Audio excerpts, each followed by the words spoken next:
I'd like to call the October 28th regular board meeting of the Jersey Shore Area School District to order.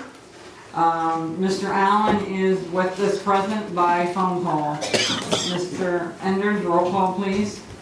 Mr. Allen. Here. Mr. Brungard. Here. Mr. Frabel. Here. Dr. Pecchio. Here. Mrs. Stemler. Here. Mrs. Stover. Here. Mr. Schweitzer. Yes. Mrs. Watson. Here. Mrs. Thomas. Here. All 9 members present. Next will be the Pledge of Allegiance. Mr. Jean, would you please introduce your students from Avis Elementary, please?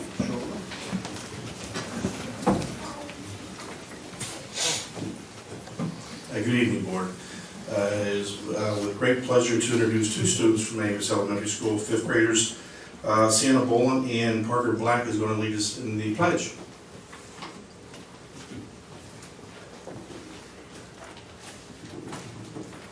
I pledge allegiance to the flag of the United States of America and to the republic for which it stands, one nation, under God, indivisible, with liberty and justice for all. Sienna and Parker, I have certificates for both of you. Thank you. You did a wonderful job, and here are flag pins as well. Thank you for helping us out. Thank you.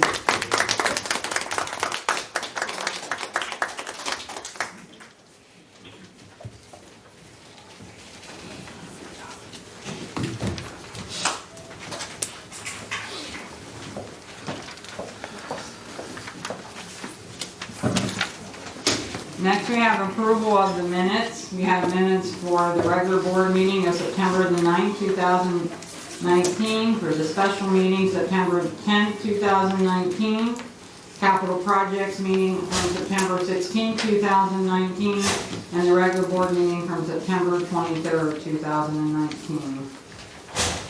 Motion to accept. So moved. Second. Questions? All those in favor, aye. Aye.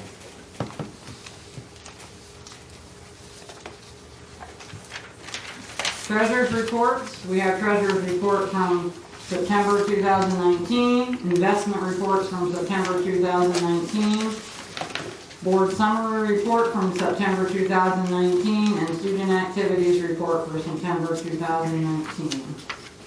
Can I motion to approve? Motion to approve. Second. Any questions? All those in favor say aye. Aye.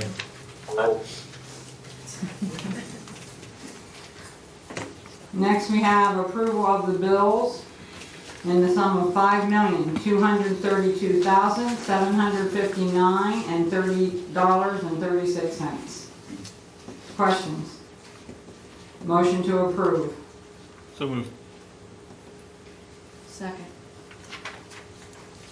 Any questions? Hearing none, all those in favor, aye. Aye.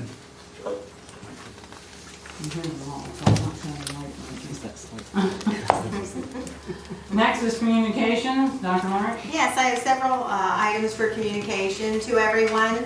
I wanted to start off with the marching band just competed in the Atlantic Coast Championships this past Saturday. They did an excellent job, very fine performance, probably the best of the season, so we're very proud of them.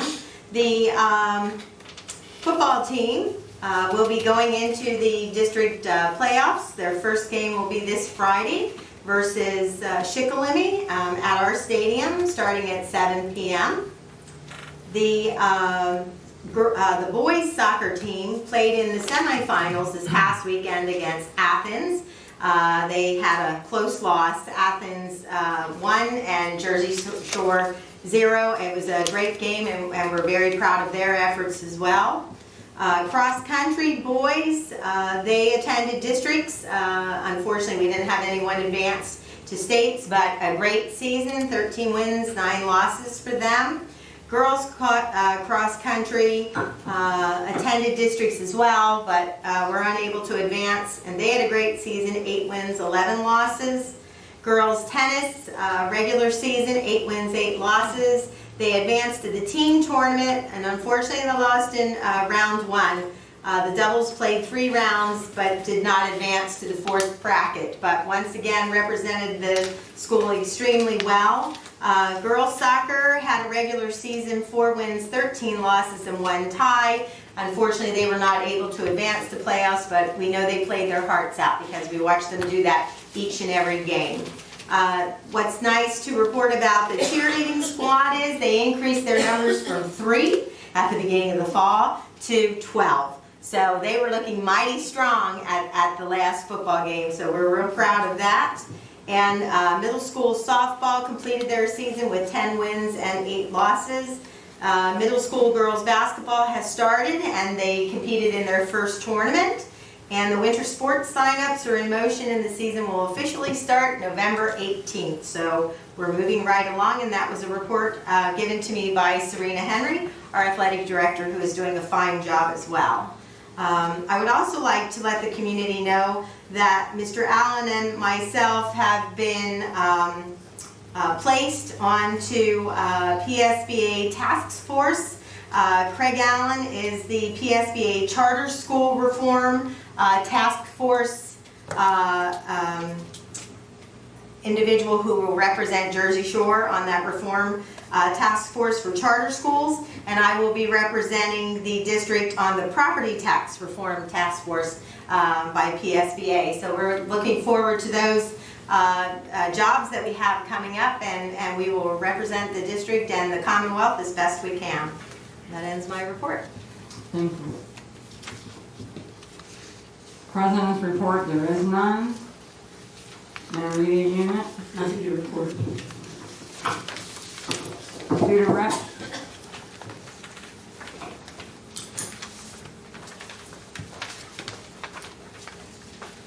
Yeah, I just have one thing that I wanted to bring to your guys' attention. Thursday on Halloween, our new club in our school called Renaissance Club is hosting a trunk or treat in the Jersey Shore Elementary School parking lot, and that is from 5:30 to 6:30 so that you can bring your kids before you go trick-or-treating.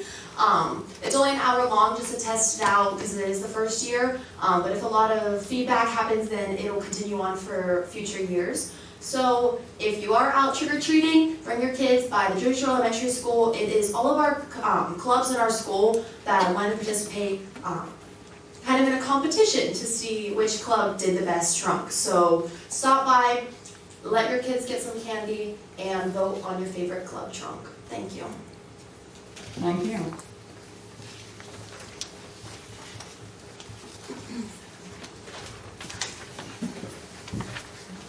Next is our public comment, of which there is no sign up, so we'll continue to move on.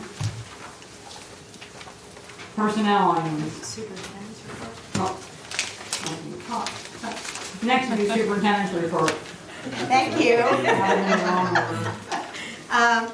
There are 3 items under the superintendent's report this evening, and then we also have a special curriculum report that we're looking forward to as well, which will be later on the agenda. So the first item on the superintendent's report is the Jersey Shore School Education Foundation update. Mrs. Gaspari. Well, we'll keep it short and sweet. Thank you for allowing me to come. I have 2 handouts for the board, and it deals with the EITC program. That's a 2-pager, and that's one. Pardon me. I'm allergic to ladybugs. Oh, no. So if I'm keeping going like this, it's because my eyes are, I apologize for that, but there's not a lot I can do to get rid of them. Our foundation has a mission to engage partners to enrich and extend all of our learning activities here in the district. The update tonight will be concerning grants that we've written, EITC funds, and the mini grant program.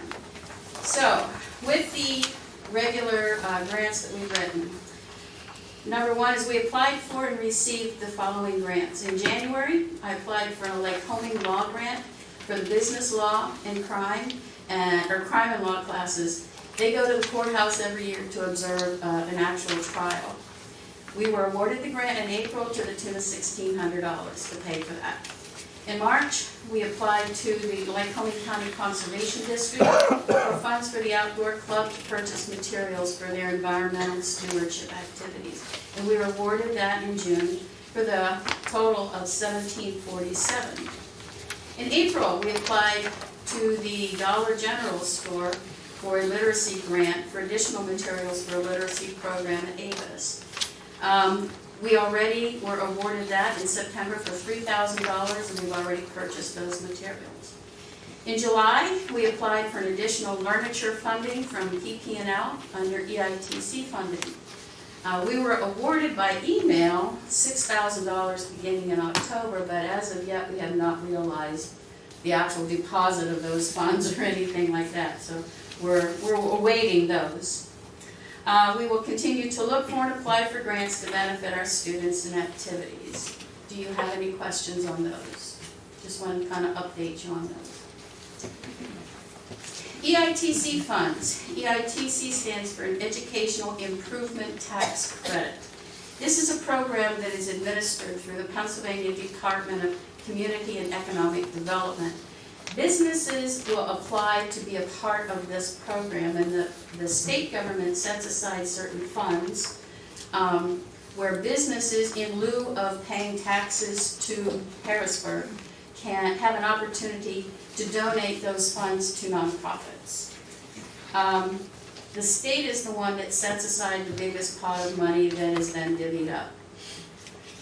Nonprofits must also apply to be a part of this program, and we have to supply things like our tax records, our sales tax records, our corporate articles of corporation, and all of that kind of stuff. Our 1099s, our 990s, and our BCOs. Ben's going to have to help me with some of these. BCO 10. Thank you. Anyway, in order to be approved for certain funds, we also, as an organization, have to have the programs or projects approved through DCED. So at that point in time, if I get a project, for instance, the community garden at Jersey Shore Elementary, I have to write up a description of what the program is, who the students would benefit, who the students would be that would benefit, what kind of activities would they have to participate in, as long as we can show that it is curricularly relevant and an activity that the kids will then participate in, chances are it will be approved. However, it takes about 60 business days for them to get back to us, and sometimes longer. Currently, what you have in front of you is our list of current approved projects through the EITC program. And you also have a list of items that the EITC, if any of the projects that we proposed are listed under those other guidelines from EITC, that those are the types of programs or projects that we can write up and then submit for approval. So, with that being said, we have been approved for the last 3 years to garner EITC funds. Last year, we received a total of $23,000 from Muncie Bank, Wise Markets, and UPMC, which we then held back some for a large project that we would like to fund this year, and also spent some of that money. This year so far, we have received monies again from Muncie Bank and Trust, Wise Markets, and of course the PP&L grant, which we have not yet received the funds for. Right now, it is approximately $21,000 without the PP&L monies.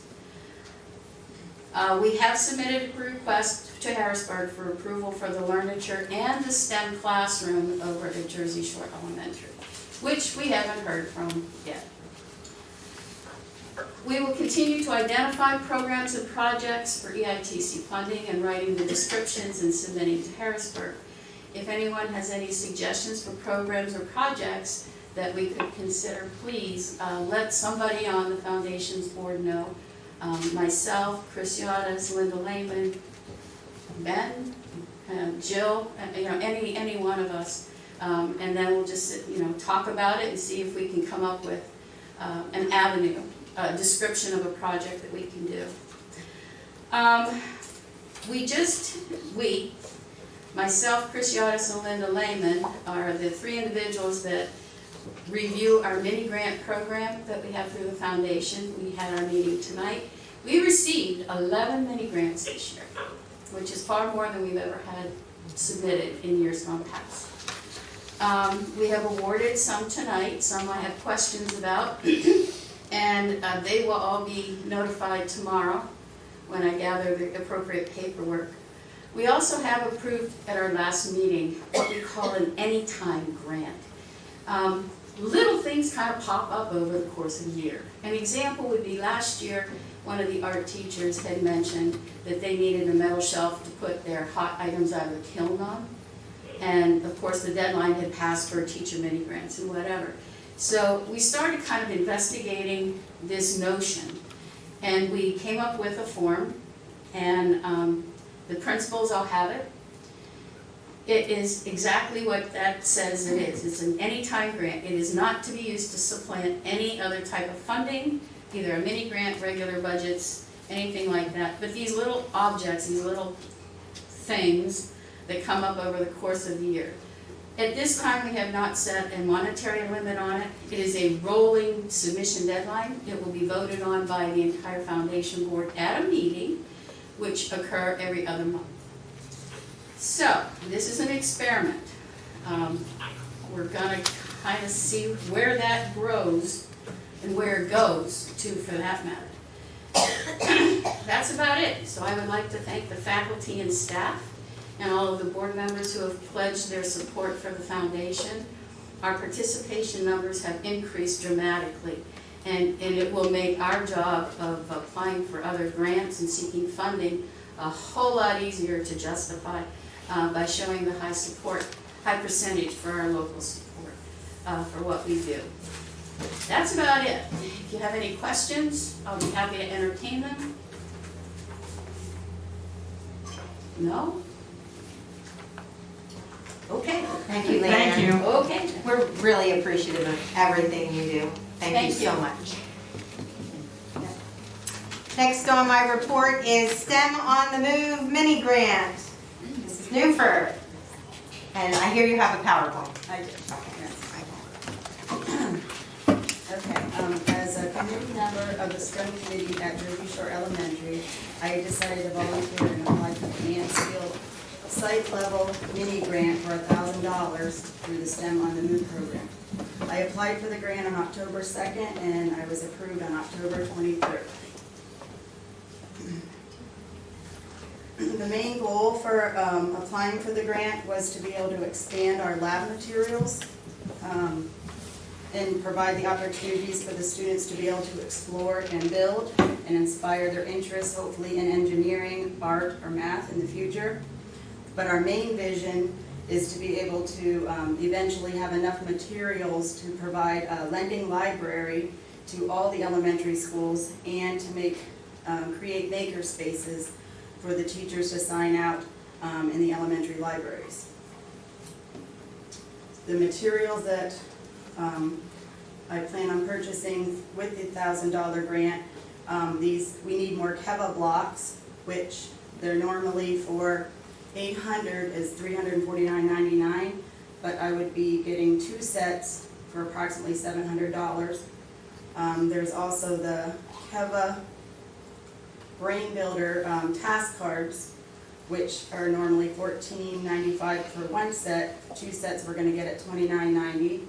And then there are joints, which are another building material. 7 sets would total $269.70, which would get us to a total of $999.59. The materials would then be able to meet certain standards. The science standards, you can see they're mostly related to problem solving and testing various models. Then there are ELA standards, which would help encourage collaboration and conversation among the students, and for the students to be able to build on each other's ideas. Then we have the math standards, which again relates to problem solving and being able to, for the students to reason abstractly and use appropriate tools and the use of structures. And finally, we have the technology standards, which would be met by providing these materials, which helps to develop and test design process and work on open-ended problems, create team roles and responsibilities. So I was excited to be able to receive this grant to add more materials to our new STEM lab at Jersey Shore Elementary. Anyone have any questions? Thank you. Thanks. Thank you, Mrs. Newton. Appreciate it.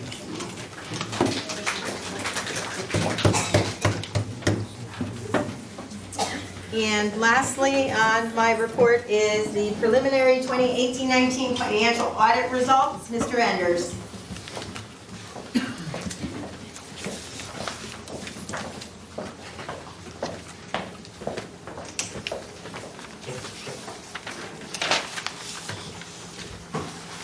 Good evening.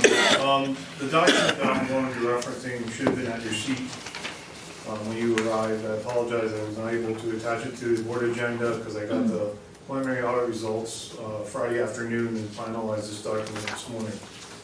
Therefore, I cannot attach it to the agenda. So we are probably about 90 to 95% completed with the audit.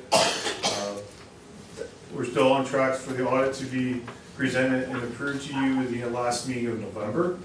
But these are what I would call pretty rock solid numbers. I don't expect a whole lot of changes. I had a conversation with the auditor last week and he didn't think he expected any future changes with them. So I'm going to start at the very top and we'll just work our way down through this document.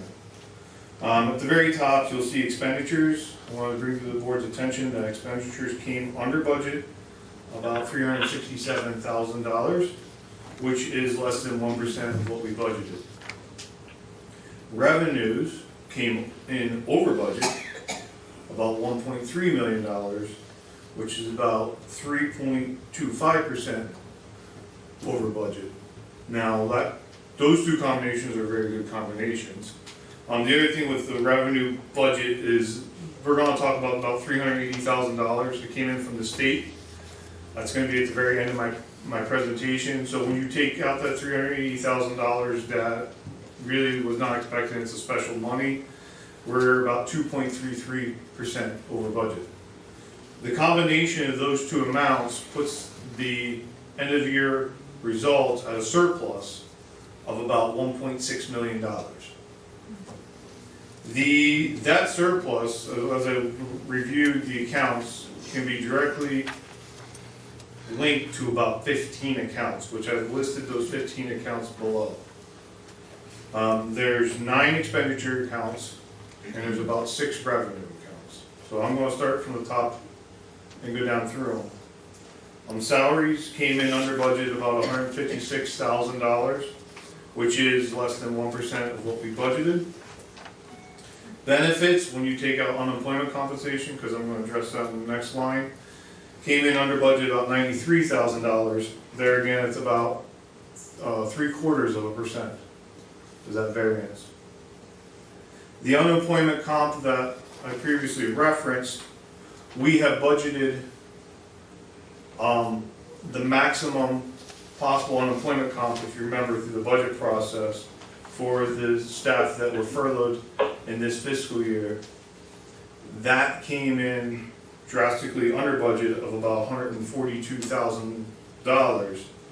So that's one of the variances that led to the $367,000 variance in expenditures. Our IU contract with Blast came in under budget about $135,000. We had a special ed student at the very beginning of the school year move out of the district, and that student was a very high dollar amount student. So that's probably the majority of that change. Our costs are for substitute teachers came in under budget about $200,000. There again, we all know that we do definitely have a substitute shortage problem. And just remember that our contract with Source for Teachers, they only get paid when they put people in the positions that are open. There's no flat contract with them.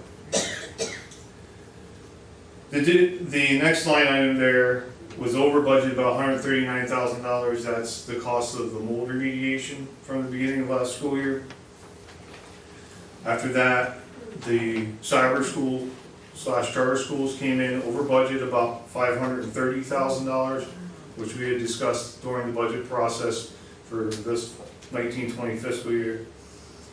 This is kind of odd, but when you're looking at, the way we're looking at this type of analysis, the contingency line item, we have to take into consideration because we have budgeted $135,000.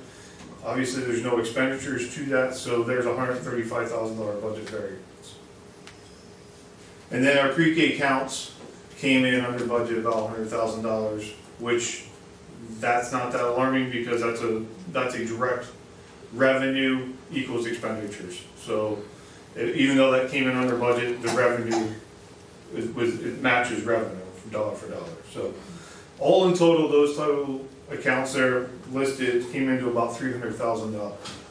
So like I said, our expenditure came in under budget, about $367,000. Those 9 accounts account for about $300,000 of it. One last thing to note on expenditures. These expenditures include the settlement for the arbitration case that was at the end of the last school year. And just so you know, those checks were approved this evening and will be mailed tomorrow. Are any questions concerning expenditures and those variances before I move on to revenues? Can I just ask if I remember correctly, the amount that we had budgeted for our substitute teachers was based upon the amount needed from the year before, an estimate. Am I right? Yes, it's been flatlined for a couple of years. So, one thing I will tell you is 1920, I included a column on the right, on the very, very far right. A lot of these accounts, what I was trying to show to the board, have been adjusted in the 1920 budget. The substitute account was not budgeted. That budgeted amount has not changed since I started. so am I to understand then, by you saying that that's not a contractual flat rate, that they failed to provide over $200,000 worth of substitute services that we had budgeted and needed? Is that about accurate? I would not say that, I wouldn't make it sound that way. I would say that we are not seeing fill rates where we want them to be, and that we are, because of that, we are seeing less costs for our substitutes. It's not a good thing. I'd rather have it at budget than have it be this far under. Well, that was my point, though, that's because of unfilled, okay. Yes, it is because of unfilled positions. But it's not the whole thing, is it? Like, if you would have filled every position, you would have used all of this 200,000 or not necessarily? We'd have to go back and do that. So you're not sure calculation. that, but it's definitely part of what's Yes. there, okay. Okay, any other questions in regards to expenditures? We approved a 4-year. Under revenue, the good news on the revenue side is the majority of the variance from the revenue was in our local revenue, which means our collections are doing very good, which can be a sign of the economy, can have multiple different factors there. But I'm going to start to go down through it. Real estate taxes came in over budget about $120,000. There again, that's less than 1% variance of what we budgeted. Our payments in lieu of taxes, which we primarily get from the Commonwealth, came in over budget about $90,000. The earned income tax came in over budget just over $200,000. Our delinquent real estate taxes came in over budget about $75,000. Our interest earnings on our money that we have invested or just put into just a savings account came in over budget about just over $200,000. And the last piece of this is the debt reimbursement from the Commonwealth, which is what I was alluding to at the very beginning of this presentation. Came in over budget about $380,000. That $380,000 is directly connected to Plan Con J money that the district received that we had discussed from the JSE project. So I will give the board a recommendation. I'm going to give the board a couple of recommendations, and one of them is going to deal with that here at the end of my presentation. But that's the only reason why we have that surplus in that line item, is from that Plan Con J money coming in. Like I said before, under expenditures, 4 of these accounts have already been adjusted in the 1920 budget. The payment in lieu has been adjusted to $238,000. We've already collected $238,000, and we will get one more small check this year. Earned income tax has been increased to $3.8 million for this year. The delinquent real estate tax has been increased for 1920, and our interest budget for this year, for 1920, has been increased to $200,000. So, yeah, we have these variances, but I believe the 1920 budget is already reflecting some of these increases that we're seeing. Are there any questions in regards to the revenues and the collections? I just, the delinquent real estate taxes, that's the company that's going after these people and are able to collect that much more, is that what that was? No, the county collects those for us. So, I think $700,000 is about our plateau for that. We might see a little more or a little less than that year over year, but I'm going to be keeping a good eye on that. But I think, so our real estate tax collection has been relatively steady. I mean, we have less than 1% variance of budget, which means that there's about the same amount of money of real estate tax bills going to delinquencies getting turned over to the county. So I think it's about where the plateau is of that money.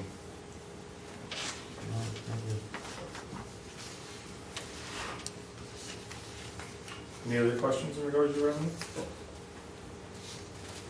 So the first thing, my first recommendation to the board that we had talked about back in January is just $380,000 of surplus under the debt reimbursement.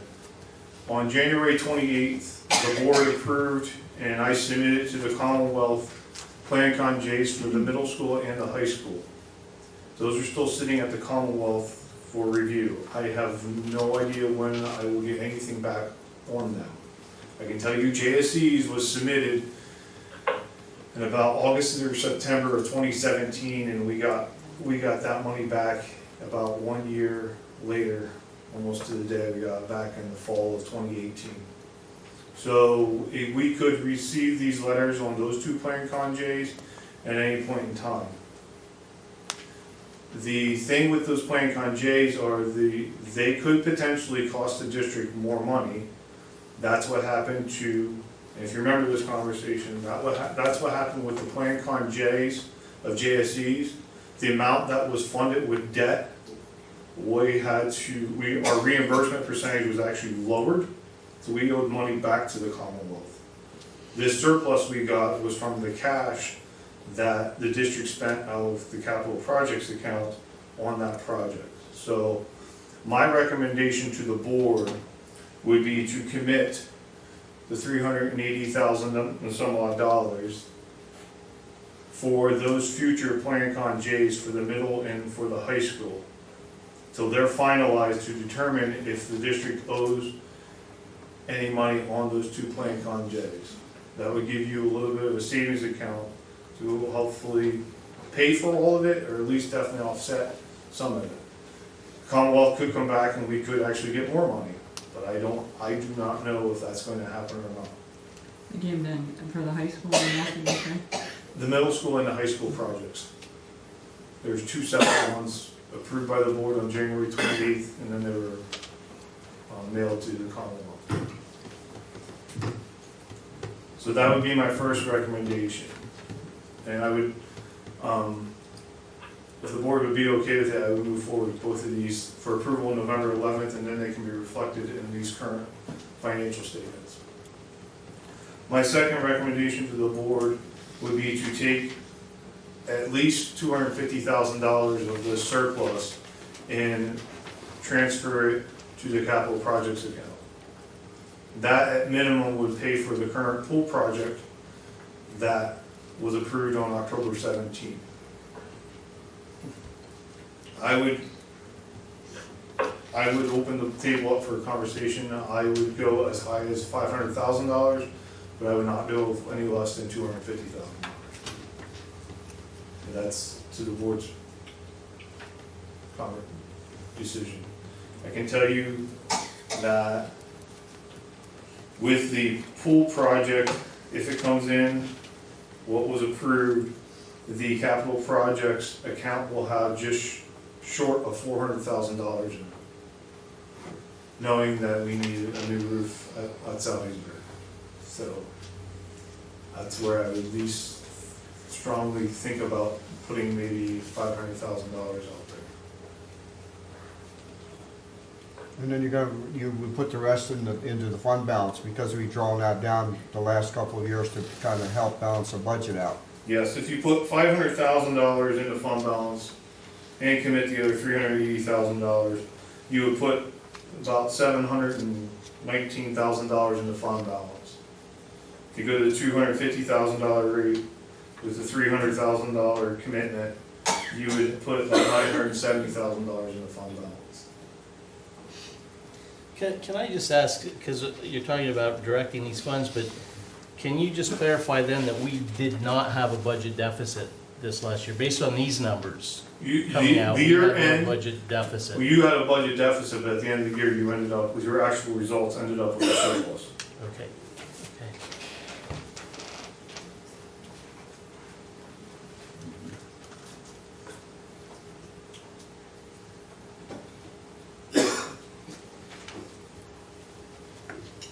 Questions for Mr. Ender?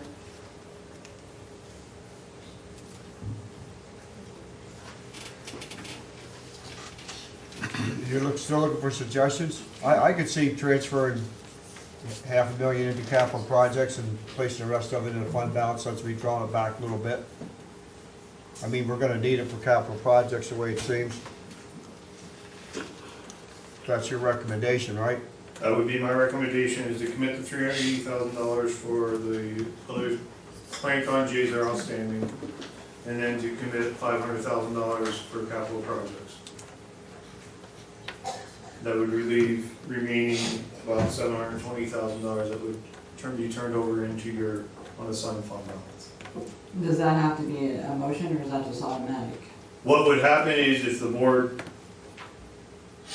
kind of is agreeable to that, I would put those two items on the November 11th agenda for approval. If you ratify those on November 11th, I've already talked to the auditors about this, they can get those run through the financial statements quick enough that then they would turn around and present the financial statements on November the 25th.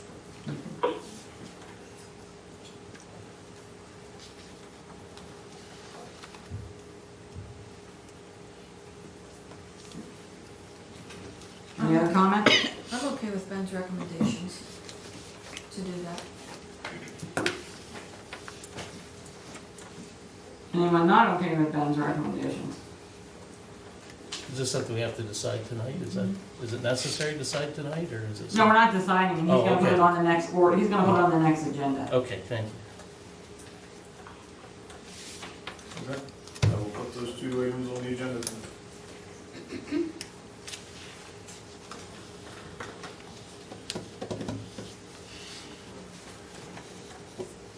Is that everything then, Mr. Enders? That is everything for All me. right, thank you. That ends my report, Mrs. Thomas. I just have one more question, Mr. Anders. The very top item there, I'm not confused, but I'm kind of, the expenditures and the revenues, the extra revenues came in almost 1.3, 1.4 million over. Was that's a combination of everything down below?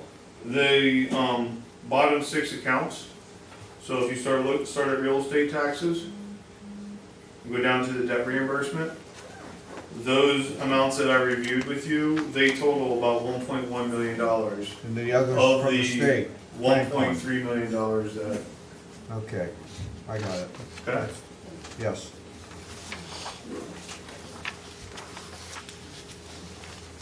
Okay, Kevin, thank you.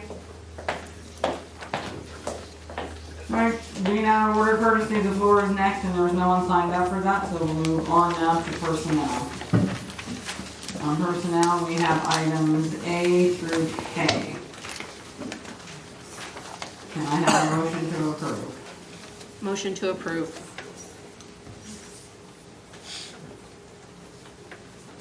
Second. Questions? A question. The, E and F, the wrestling coaches, I guess we approve them, but they don't have to go through the interview process, they're recommended by the head coach? Correct. Okay, that's kind of what I thought. Thank you. Did they have an interview with the head coach and the athletic director, or just the head coach? I really don't have the answer to that, Mrs. Thomas. These are the recommendations that were given to us to put place on the agenda by the athletic director. Okay, so it did go through the athletic director. Yes. So the athletic director did push these forward. Upon the head wrestling coach's recommendation. Yes. Which we're not sure. Normally in the past, it's always been the head coach with the athletic director, but we don't know whether that's the way this happened. She doesn't know whether that's the way this happened or not. I can't imagine that, Serena would do anything on her own. I'm sure these recommendations came from the wrestling coach. I just have a question on D. What is that? She is the assistive technology coordinator. It's a stipend position, so those are assistive technologies that are utilized with special education students or students with special needs. So will somebody else fill that? They will need to, yes. We will need to find someone, yes. And she is willing to work with that individual to get them to where they need to be in order to be effective in that position. It's a very special position. And that's under the teacher's contract. It is.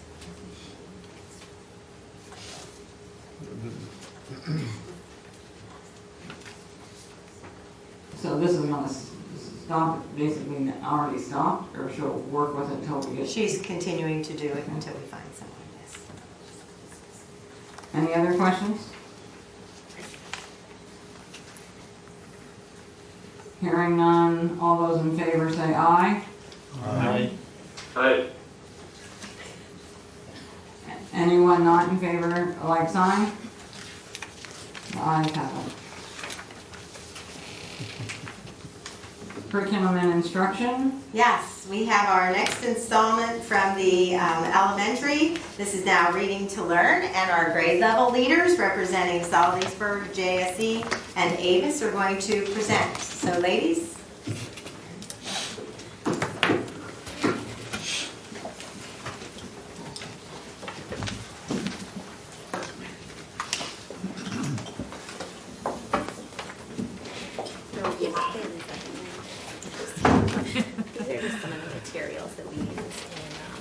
Rachel's passing out books that we reference in the video that we're going to show you right now. You're going to need those back, right? Yes, we will need them. Yes. I know materials are few and far between, so.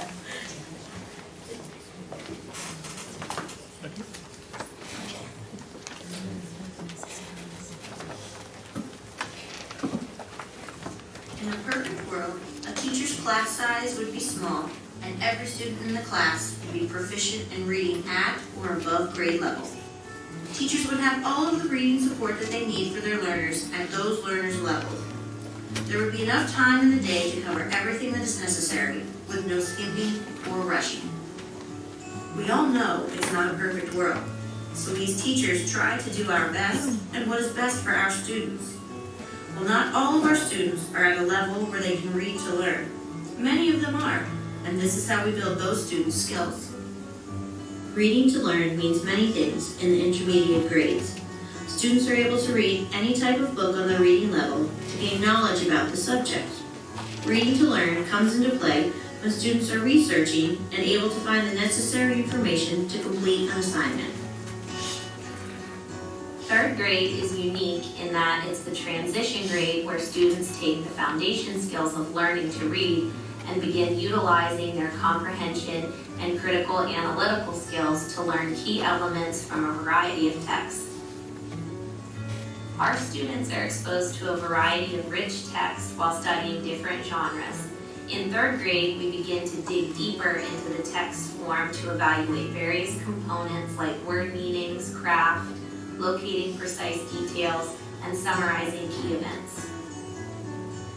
Third grade is initially the stepping stone to intermediate level ELA, where students develop text-dependent analysis and utilize these higher order thinking skills to enrich their learning from what they're able to read and comprehend. Students that are able to read to learn are also a great asset to younger students. They are able to help them with their reading and number identification. Students are able to read any type of genre of books together as well. For example, the students especially love to read plays together, where they can articulate and express themselves through the characters. Close reading is thoughtful, critical analysis that focuses on significant details or patterns to help the reader understand a text. Our Journeys reading series provides a close reader book for grades 3, 4, and 5. It can be difficult to find time to fit this into our day, but we try our best. Notice that the books are set up almost identically throughout the grades. This helps students to build a familiarity with the process.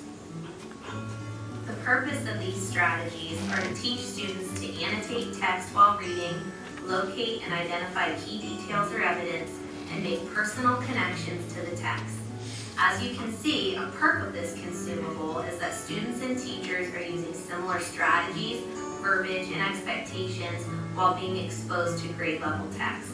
Another benefit is this strategy is across all curricular areas, ELA, math, and social science.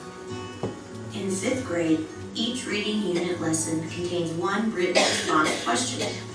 We expect students to answer those questions as they would a TDA, or text-dependent analysis question, as they would see on the PSSA tests. They are expected to analyze the text and dig deeper for the theme of the passage, as well as higher order thinking. On this exam question, students are asked to explain why the narrator decided to write an essay on being prepared for emergencies. Not only did they need to read and understand the passage, but then they had to use personal experience and background knowledge to figure out that the narrator wrote it because she experienced an emergency and wasn't prepared for it. Meeting the needs of diverse readers is no small task. In a typical classroom, there may be virtual non-readers, typically developing readers, and students who read at a higher grade level. Although a quality reading curriculum provides the foundation for effective instruction, teachers need to adapt their instruction for all students.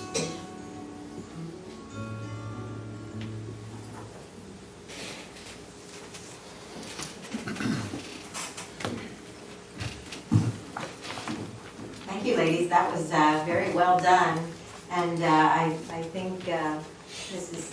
Dickmar had a lot to do with putting that together, did she not? Okay, very good. Questions from the board for these ladies on their presentation?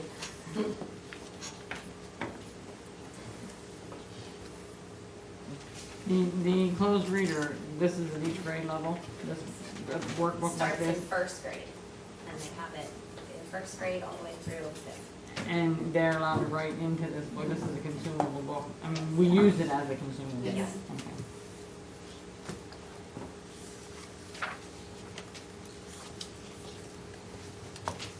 Do you see strength and strides, where we're at with the reading program for the 3, 4, and 5?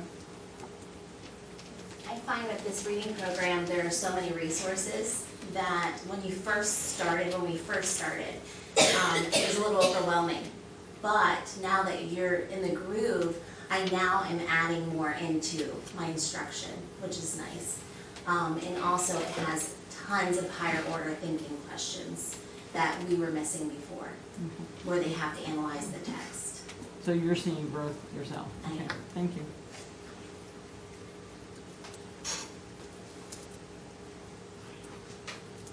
Any other questions for the reading specialist? Well, we thank you very much, ladies, and we're very proud of everything that you do. Thank you.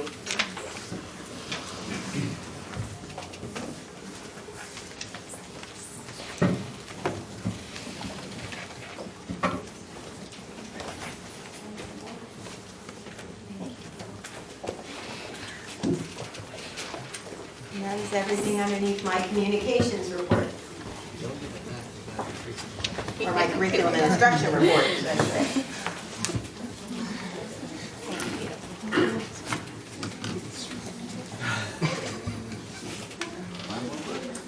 We have nothing under building and grounds. So we will move to finance. One item under finance, the purchase of pollution liability insurance coverage.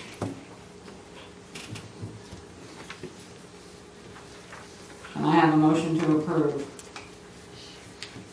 Motion to approve.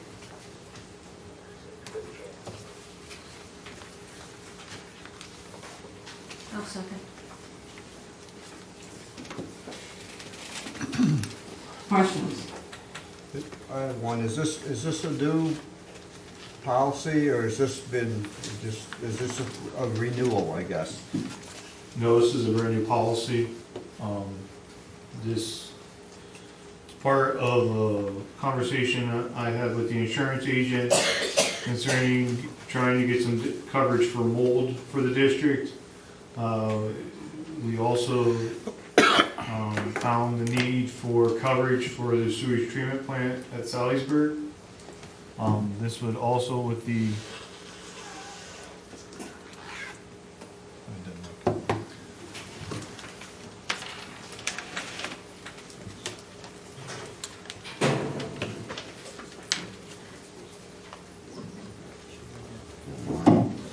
we also, I'm currently in the process of having conversations with DEP concerning disposal of some chemistry chemicals stored at the high school. The non-owned disposal site liability would give us coverage of that, for that disposal process. So this insurance policy is providing us basically three facets of coverage. One, the sewage treatment plant at Sal, some mold coverage for the district, and some coverage for chemicals that are sitting in the high school, or in the science labs, I should say. So you're saying if we had another mold issue next summer and we had this, the insurance would cover the cost to clean up like we had last year? Yeah, there's a deductible for it. I believe the deductible is $10,000.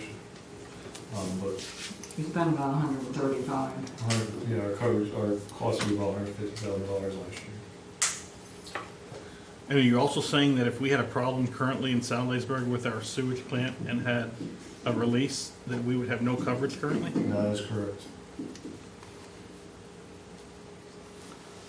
That's the plant that dumps the water into the, It treats the sewage for the building, and then it goes in the Larry's Creek.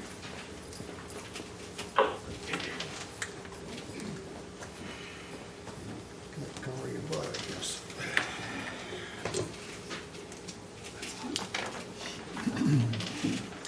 And this particular cost is for the year then, it's from November to November. This is for 3 years. Oh. We got a discount So this is a we got a 3-year cost, discount okay. for by purchasing 3 years of coverage, so. That even makes it better. 2022,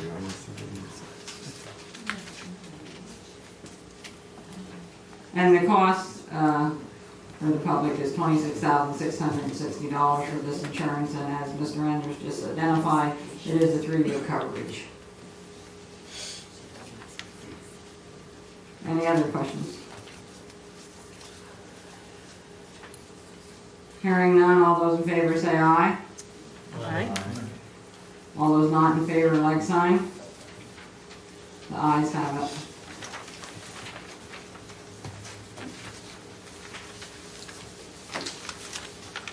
Next, we move on to miscellaneous. And that is A through D. We have 4 items here. A motion to approve. So moved. Second. Questions?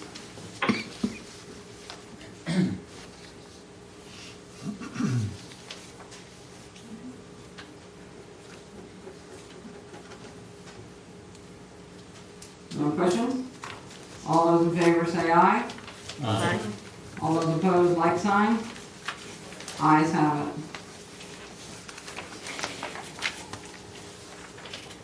Next, we have our second courtesy of the floor for public comments on items not on the agenda. Just want to remind everybody that all statements should be directed to the presiding officer, and no participant may address or question board members individually. Anyone for courtesy of the floor? Please state your name, address. Bert Francis, 1425 Locust Street. I've asked our student representative to pass a drawing, a picture across to you, and I'll explain its significance when he gets over to this side. Please pay attention to the mode of transportation that our basketball team took to Clearfield back in 1923. Just pay attention to that mode of transportation. When we're raising our children, our families coming up with some of the things, we teach them truth, honesty, and respect for other people, and so on and so forth. We've had a couple meetings this week and some feedback on some meetings. One occurred, I think, at a town meeting over in Oval early in the week, and had pretty good turnout, I understand. And when the question came up that what was the savings going to be on closing 2 schools, there's a response right away, $900,000. Continuing. Yes or no? Correct answer. Do we have documentation to prove that we're going to save $900,000 on a recurring basis? Yes or no? That's documentation that the board has We have- on all of the options. You can put documentation in my hand to prove that. All of the board has options. No, I'm asking. The 6 I options. want to put it in the public's hand. Well, you can do it through a right to know request because that's a document that the board receives. Next question. Next meeting, I understand there was come up with a discussion, maybe teachers meeting or whatever. Prior to that, though, the president of the board at that particular time, I understand, sent an email to all the board members requesting an idea, maybe or suggestion, or what your thoughts might have been on putting closing schools on tonight's agenda. Correct? Yes or no?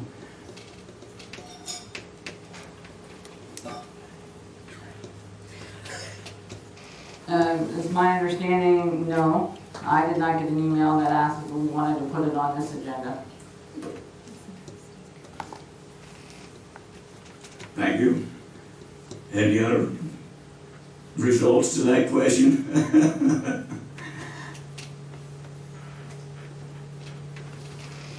No email that I'm aware of. All right. Next question that I have on the truth and honesty, whatever, is did it come up with any other discussion about putting closing schools on the 11th agenda?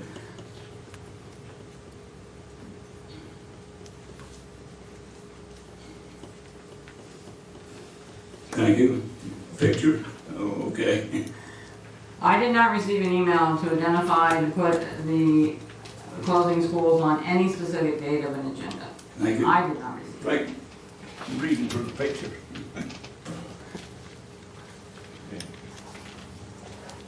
This 1923 picture of Jersey Shore basketball team takes me back over almost 100 years of my heritage in Jersey Shore School District. 4 of my family members are in this picture: my father, my grandfather, 2 uncles, etc.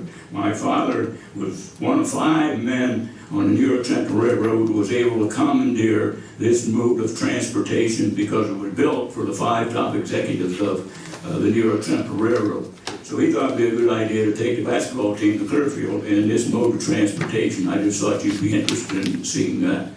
And I'm very proud of that too. And also, I'm pretty proud of over 100 years of being a member of this school district and involved family-wise, otherwise, volunteers, everything else, and so on and so forth. And on my dealings recently with my emails to you folks, to the president of the board, and so on and so forth, and responses I'm getting, I'm being disrespected. And I ask this question: when we submit questions to you folks, and I know the protocol that the president of the board is supposed to respond. Does he respond to every question to each one of you? Do you get an answer to every question that's submitted?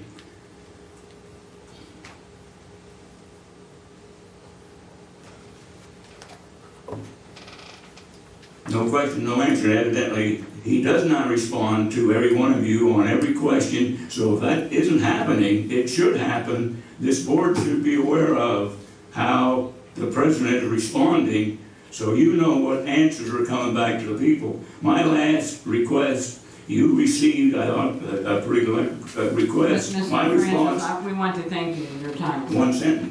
My response from the president of the board last time, Mr. France, thanks for your thoughts and advice. Have a great weekend. That's disrespectful where we are in that matter. Thank you. Any others?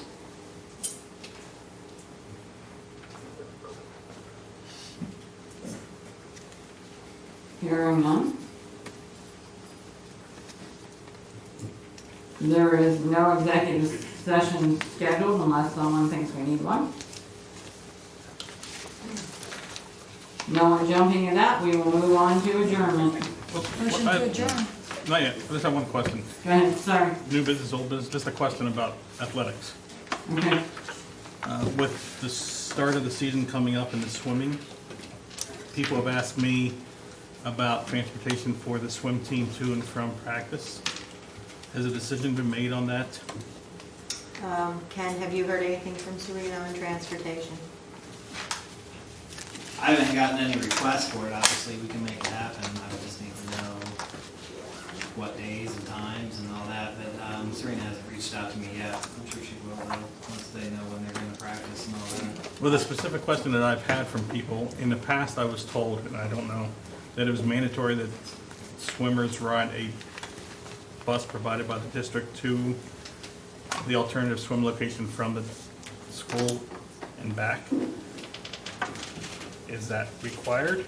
That's not a decision I'm gonna sit here and Well, get on my it's own important here. for the families to know, because it's going to influence Absolutely, I whether or think not that's their something we're kids gonna have to swim. discuss to see, and obviously needs to be communicated to the students and their family in regards to what that expectation is, but I've not had any conversation with Serena, so I don't even know if there is an expectation like that yet. We'd have to find out and get back to you. Well, I'm asking that a decision be made and be made public to the families with the signups happening now for these kids to do the swim. Because it's going to influence some of these families whether or not they participate in swim. Dr. Wendrick and I can meet with Serena this week sometime and see what's going on. Thank And you. the pool renovations have started, right? They have. Yes. Sorry, that. Yes, the pool renovation started last week. The floor and the wall have been cut, the concrete has been removed. And I think right now they're waiting for the floor drains to be built. And if you remember our conversation, that was one of the reasons why we approved the contract when we approved, because that can take 3 to 4 weeks for those to be made, because they're special made to order.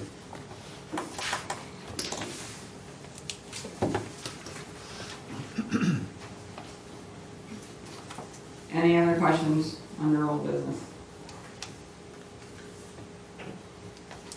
Hearing none, we'll move to adjournment. Motion to adjourn? Motion to adjourn. So moved.